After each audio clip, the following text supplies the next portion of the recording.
Students, आप सब कैसे हैं। तो आज हम लोग स्टार्ट करेंगे चैप्टर नंबर 1 का पार्ट 4, ठीक है, जो है हमारा टेक्सोनॉमिकल एड। ओके, तो यहाँ पर हम ऐसे चीज़ देखेंगे कि कैसे हम लोग हमारे ऑर्गेनिज्म, प्लांट्स, ये सब जो चीज़ें हैं उनको प्रोटेक्ट करते हैं और उनके बारे में कैसे हम लोगों को नॉलेज मिलती है, ठीक है। Taxonomy study of various species of plants and animal and other organisms are useful in agriculture industry and in general in knowing our bioresource and their diversity. तो टेक्सोनॉमी स्टडीज़ की क्या इम्पोर्टेंट है और क्यों हम पढ़ते हैं। तो टेक्सोनॉमी स्टडीज़ बहुत सारे स्पीशीज़ के ऊपर की जाती है, जैसे कि प्लांट्स, एनिमल्स और दूसरे भी जो भी ऑर्गेनिज्म हैं उनके ऊपर। और ये हमारे क्या काम आती है, हमारे एग्रीकल्चर रिसोर्सेज में यूज़ में आती है, इंडस्ट्री में, इवन हमारे जनरल नोइंग के लिए कि हमारे बायो रिसोर्सेज में कितनी डाइवर्सिटी है और कैसी डाइवर्सिटी है, ठीक है। This study would require correct classification and identification of organism. ये स्टडी के लिए क्या रिक्वायरमेंट है कि हम लोग के पास सही क्लासिफिकेशन होनी चाहिए और आइडेंटिफिकेशन होनी चाहिए, किस चीज़ की, ऑर्गेनिज्म की, जिसके पे हम पढ़ाई करेंगे, ठीक है। Identification of organism require intensive laboratory and field study. अब ऑर्गेनिज्म को पहचानने के लिए एक बहुत इंटेंसिव लेबोरेटरी की ज़रूरत है, ठीक है, और एक फील्ड स्टडी की, मतलब कि सब लोग एक साथ देख के उसको समझें और एक फील्ड स्टडी करें, ठीक है। The collection of actual specimens of plants and animal species is essential and is the prime source of taxonomic study. अब किसी भी चीज़ के या किसी भी स्पेसिमेन के बारे में हमें पढ़ना है तो हमारी सबसे इम्पॉर्टेंट चीज़ क्या है, उसको कलेक्ट करना है, वो स्पेसिमेंस को हमें, चाहे वो प्लांट की हो चाहे वो एनिमल स्पीशीज़ की हो, ठीक है। This are also fundamental to study and essential for training is systematic. अच्छा, ये पढ़ाई के लिए तो ज़रूरी ही है, पढ़ने के लिए, पर इसलिए भी ज़रूरी है कि बाद में essential for training in systematic तरीके से। सिस्टमेटिक हम लोगों ने पहले ही देखा था कि सिस्टमेटिक क्या होता है, अरेंजमेंट, एक सही तरीके से अरेंजमेंट करना, तो उसकी भी ये ट्रेनिंग में काम आता है पढ़ाई। Biologists have established certain procedure and techniques to store and preserve the information as well as specimens. अब जो बायोलॉजिस्ट हैं उन लोगों ने कुछ प्रोसीजर और टेक्निक्स निकाली हैं, किसके लिए, स्टोर करने के लिए या प्रिजर्व करने के लिए इंफॉर्मेशन। किसकी इंफॉर्मेशन, तो स्पेसिमेंस की इंफॉर्मेशन, ठीक है। चलो आगे देखिए। तो इसमें पहला आता है हमारा हर्बेरियम। तब इसकी हम लोग यहाँ पर डिटेल पढ़ाई कर लेते हैं और लास्ट पेज पे आप लोग को इसका सबका शॉर्ट में क्या पढ़ना है, क्या समझना है, वो उसकी ट्रिक दे दी है पीछे, ठीक है। तो अभी हम लोग पढ़ते हैं। Herbarium is the store house of collected plants specimens that are dried, pressed and preserved on sheet। अब हर्बेरियम ऐसा घर होता है या ऐसा स्टोर हाउस है जहाँ पर सारे जो भी प्लांट्स होते हैं उनको, उनके स्पेसिमेन जब सूख जाते हैं, ड्राइड, हाँ, सूख जाते हैं, फिर उसको प्रेस करके शीट पे चिपका दिया जाता है, किसके लिए, उसको प्रिजर्व करने के लिए, मतलब उसकी जानकारी को बचा के रखने के लिए। Further this sheet are arrange according to universal accepted system of classification.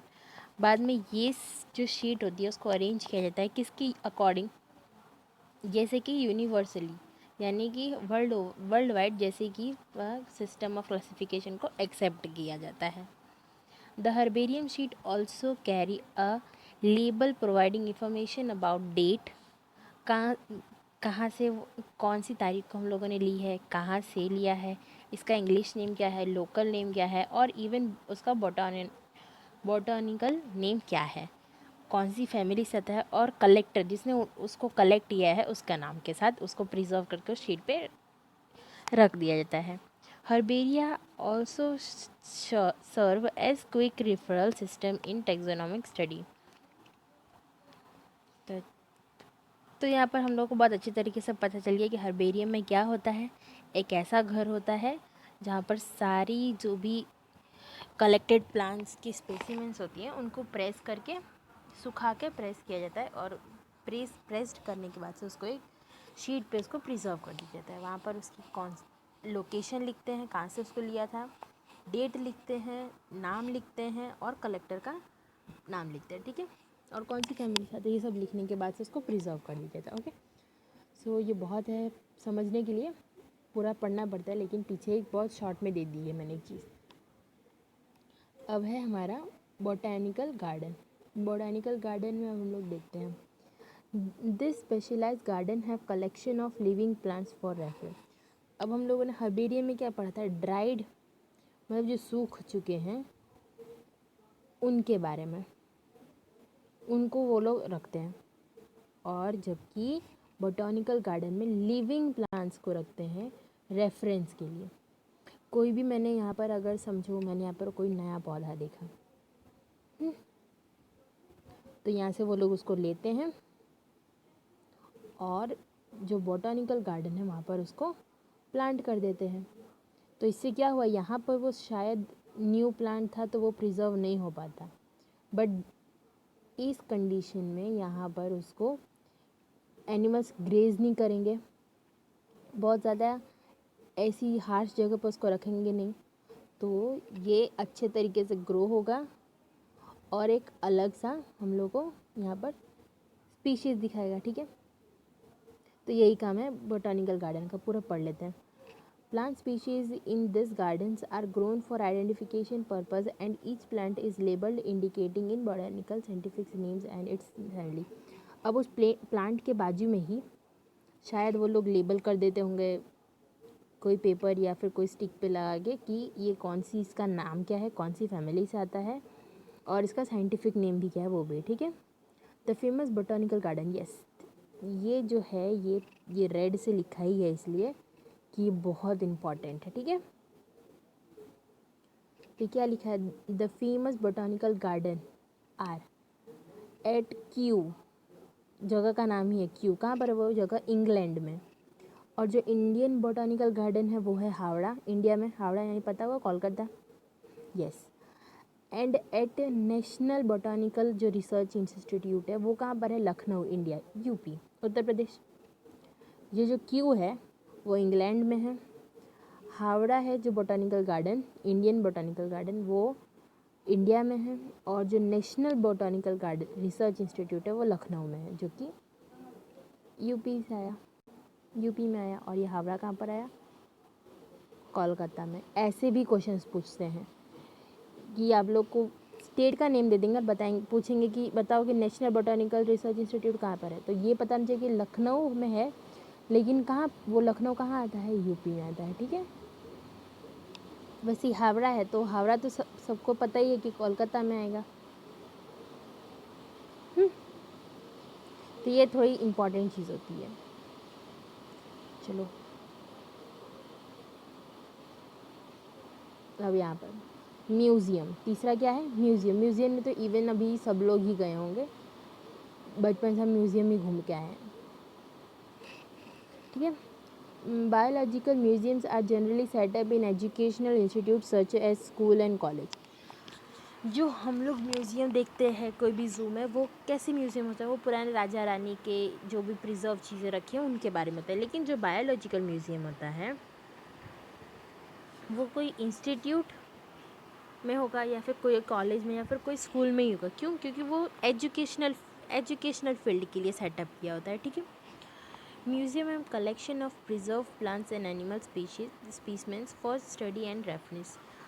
अब म्यूज़ियम में कैसा होता है कि कलेक्शन रखते हैं किस चीज़ का, प्रिजर्व्ड प्लांट्स एंड एनिमल्स, मतलब एनिमल्स और प्लांट्स को वहाँ पर बचा के उनके स्पेसिमेंट्स को स्टडी करने के लिए और रेफरेंस के लिए रखा जाता है। Specimens are preserved in the container और जार इन प्रिजर्वेशन सॉल्यूशन। हम लोगों ने बहुत जगह देखा ही होगा, हमारे स्कूल लैब में भी इवन देखा ही होगा कि कोई भी चीज़ अलाइव लाइव चीज़ है, उसको एक जार में प्रिजर्वेशन सॉल्यूशन रहता है, उसके अंदर थोड़ा पानी जैसा ऐसा हिलता दिखता है, और उसके अंदर वो जानवर या फिर वो प्लांट का कोई भी पार्ट उसके अंदर रखते हैं प्रिजर्व करके। तो वैसा ही म्यूज़ियम में होता है। Specimens are preserved in container, ये हम लोगों ने देखा। प्लांट्स एंड एनिमल स्पीशीज़ में ऑल्सो भी प्रिजर्व्ड एज ड्राई स्पेसिमेंट्स, उनको ड्राई स्पेसिमेंट्स की तरह भी प्रिजर्व किए जाते हैं। इंसेक्ट जो रहती है उनको प्रिजर्व करने के लिए इंसेक्ट बॉक्स में डालते हैं, और आफ्टर उसको कलेक्ट करने के बाद से उसको किल कर देते हैं और पिनिंग कर देते हैं।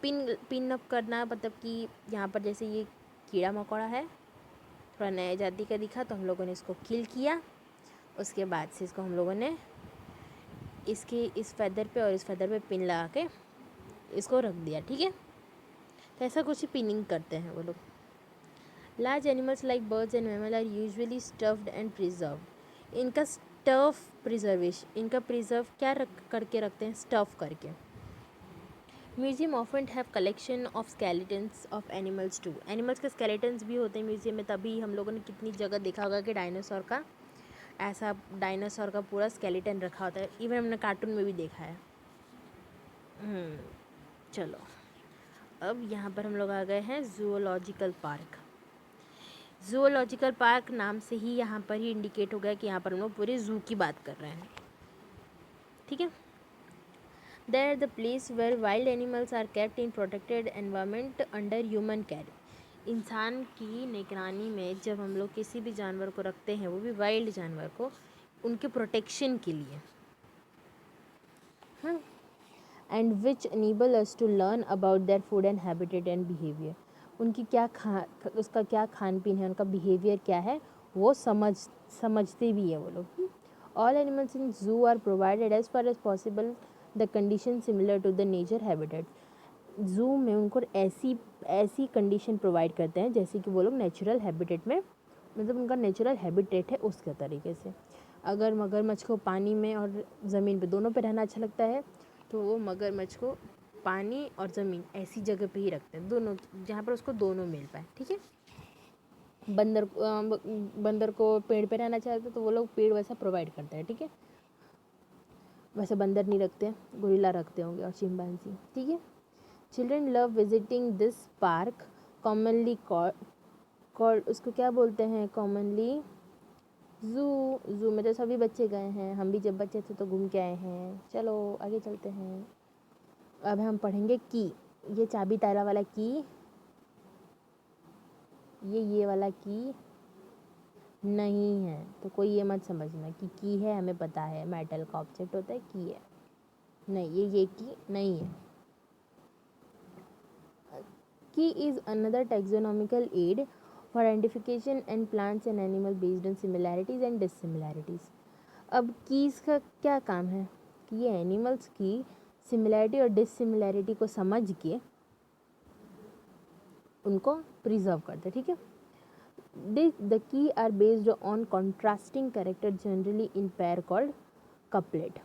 अब की में कैसे रखते हैं कि दो कॉन्ट्रास्टिंग कैरेक्टर, जैसे कि मुझे समझ लो कि कलर पिंक पसंद है और मेरे जो सामने वाला जो मेरा अपोनेंट है उसको ब्लैक पसंद है, तो हम दोनों की जो कलर की मतलब को कलर समझने की या सोचने की जो भी मेरी फेवरेट कलर है वो कैसी है, कॉन्ट्रास्टिंग है, पूरी अलग ही है, ठीक है। तो उसको क्या बोलते हैं, कपलेट। क्या बोलेंगे, कपलेट। कपल नहीं है, ये कपलेट है, ठीक है। It represent the choice made between two opposite option, दो अलग अलग चीज़ की ऑप्शंस में वो लोग चॉइस बनाते हैं। This result in acceptance of only one और रिलेक्शन फॉर अदर। ये क्या रिजल्ट करता है कि एक स्वीकार कर लेता है और एक शांति से रहता है। ईच स्टेटमेंट इन की इज कॉल्ड अ लीड। की के जो भी एक स्टेटमेंट होती है उसको क्या बोलते हैं, लीड बोलते हैं। ये भी इम्पोर्टेंट है, थोड़ा पढ़ लेना और समझ भी लेना। Separate taxonomic keys are required for each taxonomical category such as family, genus, species and for identification purpose. Key is generally analytic in nature. अब कीज़ वो क्या, उसकी कैटेगरी के लिए क्या रिक्वायर्ड है, तो फैमिली, जीनस, स्पीशीज़, ये सब आइडेंटिफिकेशन पर्पस के लिए ही की में सारे एनिमल्स की या फिर प्लांट्स की प्रिजर्वेशन करते हैं कि समझ सकें। Flora, manuals, morphograph and catalogues are some other mean of recording description. They also help in correct identification. जैसे कि समझो कि ये एक प्लांट है, लग नहीं रहा है पर लगा लो, हाँ, और ये हमारा दूसरा प्लांट है जो जिसकी लीफ थोड़ी ऐसी हो गई, अच्छी अच्छी वाली, हाँ ये थोड़ा लगना चाहिए, यस। तो ये जो दोनों प्लांट है, इन दोनों के बीच में फ़र्क हमें दिख रहा है, इसके लीव्स कैसे हैं, इसके लीव्स कैसे हैं। ये ज़्यादा शेड प्रोवाइड करेगा, ये शेड बहुत लेस प्रोवाइड करेगा। मतलब ऐसा समझिए ये कोई और फैमिली का आता होगा, ये कोई और फैमिली का, इसका नाम कुछ और होगा, उसका नाम कुछ, मतलब ये सब उनके समझने के बाद से, ये सब समझने के बाद से मतलब यही सब समझा जा रहा है कि में, ठीक है। Flora contains the actual accounts of habitats and distribution of plants and given area. Flora के मदद, फ्लोरा क्या कंटेन करता है कि कहाँ पर उनका एक्चुअल हैबिटेट है। This provide the index of plant species found in particular area. मतलब कि ये मुझे अगर डेजर्ट में मिलता है और ये मुझे अगर कोई भी फॉरेस्ट या कहीं भी मिल गया कॉमनली, तो इससे क्या पता चलेगा कि डेजर्ट में ऐसे पेड़, इस टाइप का ही पेड़ उगेगा और ये डेजर्ट ही इसका बेस्ट हैबिटेट है। इसको मैं ला के अगर रोड पे उगाऊँ तो शायद नहीं भी उगेगा, तो इसके लिए मुझे वैसा नेचर प्रोवाइड करना पड़ेगा। तो की से बस यही सब आइडेंटिफाई करते हैं। Manuals are useful in providing information for the identification of names and species found in the area. Morphographs contain information of any one taxon.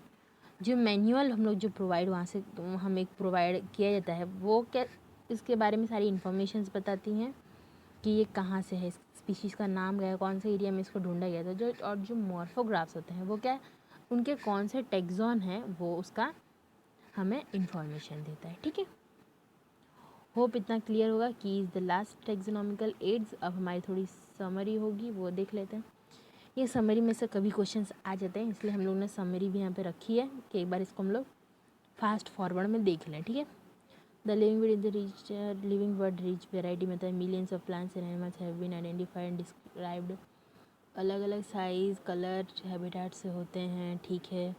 The branch knowledge dealing and the experts are refer to is taxonomy. हाँ ठीक है, फिर ये तो भी हम लोगों ने पढ़ा था कि कौन सी जगह काम आता है। The basis of taxonomic like identical codes, this are the mainly the categories of taxa. Okay, तो मतलब यहाँ पर वही सब चीज़ें बताई हैं, यहाँ पर देख लेना, ये थोड़ा छोटे में दे दी ये चीज़ें।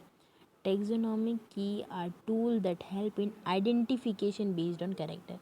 तो यहाँ से हमें कैसा क्वेश्चन पूछ सकते हैं कि हमें दे दिया मैच द फॉलोइंग, ठीक है। वहाँ पर दी है हमें एक जगह की, एक जगह दिया हमें botanical garden,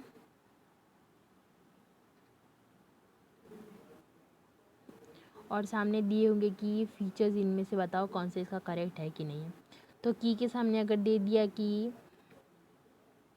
identification based on characteristics और बॉटनिकल गार्डन के लिखा है जू, तो अब हमें इसमें से पहचाना है कौन सा सही है और कौन सा गलत। हम लोग आराम से पहचान सकते हैं कि की किस काम के लिए आता है, आइडेंटिफाई करने के लिए कैरेक्टर्स की बारे में, और बॉटनिकल गार्डन किस काम के लिए आता है, प्लांट्स को, लाइव प्लांट्स को ग्रो करते हैं, लिविंग प्लांट्स को, और बताते हैं कि इनके बारे में, इन कौन सी स्पीशीज़ से हैं ये लोग, क्या इनकी फैमिली है, क्या है वो सब, ठीक है। तो इसमें से हम लोग ये करेक्टली हम लोग को पता चल जाएगा। ओके, तो मोस्टली टैक्सोनॉमिकल जो एड्स में से मैच द फॉलोइंग जैसे क्वेश्चंस आते हैं, और वो क्यों, इम्पॉर्टेंट है, इंग्लैंड में था।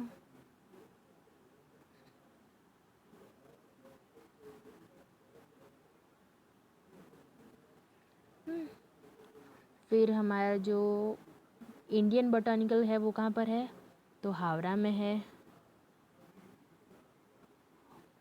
और इंडियन रिसर्च एंड इंस्टीट्यूट कहाँ पर है, तो लखनऊ में है। ठीक है, होप आप लोग को इतने से बहुत अच्छे तरीके से क्लियरिटी मिली होगी।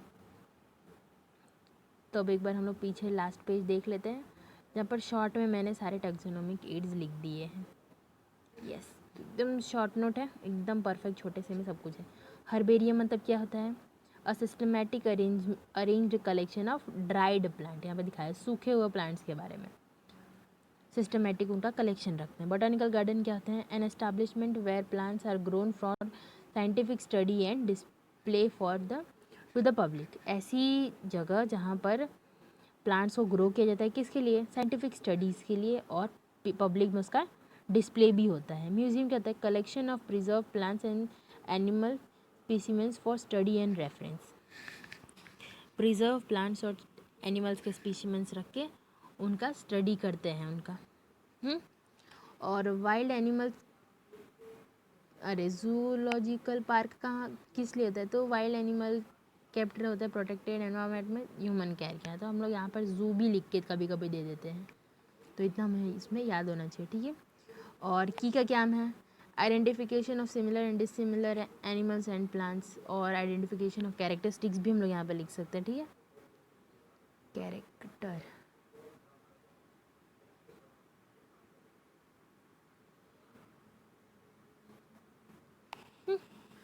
तो ये शॉर्ट नोट से मोस्टली सब चीज़ें क्लियर हुई होंगी। तो ये थोड़ा हम साफ सफाई कर देते हैं। आपको ये सब जो भी है इसके पीडीएफ आपको लिंक में मिल जाएंगे नीचे डिस्क्रिप्शन में। ठीक है, तो नीचे एक बार देख लेते हैं डिस्क्रिप्शन। ठीक है, ओके, सो आज के लिए इतना इनफ है। कल हम लोग, अब जो मैं कल वीडियो अपलोड करूँगी उसके अंदर मैं एमसीक्यूज़ की एक शीट रखूँगी जिसमें मैं ही सारे सॉल्व कराऊँगी, और इवन मैं उसको लिंक में भी रखूँगी कि आप उसको पीडीएफ डाउनलोड करके खुद से भी अगर करना हो तो आप कर सकते हैं। ठीक है, टेस्ट की तरीके से। और एक्सरसाइज में के कुछ क्वेश्चन हैं जो थोड़े इंपॉर्टेंट है वो देख लेंगे। तो हमारा कल ये चैप्टर ओवर हो जाएगा। संडे को हम इसकी हाईलाइट सीरीज़ देखेंगे बहुत फास्ट फॉरवर्ड में, और उसकी भी एक परफेक्ट सी नोट मैं आपको दूंगी। ठीक है, ओके, सो आज के लिए इतना बहुत है। Thank you so much. Channel subscribe कर देना न्यू हो तो, और वीडियो अच्छी लगे तो लाइक कीजिएगा प्लीज़ प्लीज़ प्लीज़, और कमेंट कीजिए अगर कोई भी डाउट, और अगर अच्छा लगे तो अपने दोस्तों को शेयर कीजिए कि उनकी भी थोड़ी मदद हो जाए। Okay okay guys, so bye, be safe at home, bye bye.